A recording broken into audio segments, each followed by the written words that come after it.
যুক্তরাষ্ট্রের president Joe বাইডেনের সঙ্গে দ্বিপক্ষীয় বৈঠকে বাংলাদেশ ইস্যু নিয়ে আলোচনা করেছেন ভারতের প্রধানমন্ত্রী নরেন্দ্র মোদি। এছাড়া গত মাসে বাইডেনের সঙ্গে ফোন আলাপে বাংলাদেশ পরিস্থিতি নিয়ে আলোচনা হওয়ার কথাও জানিয়েছিলেন মোদি। ভারতের পররাষ্ট্র সচিব বিক্রম মিস্ত্রি নরেন্দ্র মোদিও বাইডেনের দ্বিপক্ষীয় বৈঠকে বাংলাদেশ নিয়ে আলোচনা হওয়ার বিষয়টি নিশ্চিত করেন।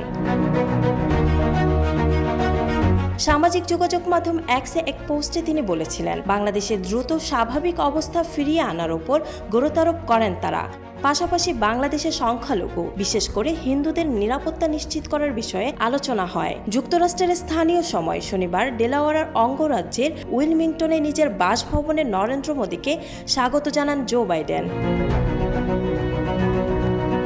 উইলমিংটনে শনিবার যুক্তরাষ্ট্র, অস্ট্রেলিয়া, জাপান ও ভারত এই 4 দেশের জোট কোয়াডের শীর্ষ সম্মেলন অনুষ্ঠিত হয়। ইডেন বে কক্সবাজার সমুদ্র সৈকতের উপর নিজেদের একটি ঠিকানা।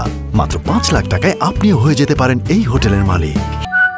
ইডেন বে, আ কনসার্ন অফ ভাইয়া হোটেলস। সেখানে জো বাইডেন ও নরেন্দ্র মোদি ছাড়াও অস্ট্রেলিয়ার প্রধানমন্ত্রী অ্যান্থনি আলবানিজ এবং জাপানের প্রধানমন্ত্রী ফুমিও কিসিদা অংশ নেন। কোয়াড নেতারা একটি অবাধ, উন্মুক্ত ও অংশগ্রহণমূলক ভারত প্রশান্ত মহাসাগরীয় অঞ্চল প্রতিষ্ঠার প্রচেষ্টাকে এগিয়ে নেওয়ার প্রত্যয় জানান।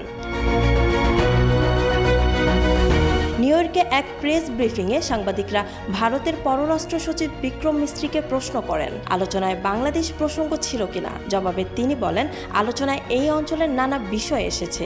এসব বিষয় কোনো একটি পক্ষ বা অন্যান্য পক্ষের স্বার্থ সংশ্লিষ্ট হতে পারে, কিন্তু এই অঞ্চলের বাইরেও এগুলোর গুরুত্ব আছে এবং এই পরিপ্রেক্ষিতে অনেক পরিস্থিতি আলোচনায় এসেছে।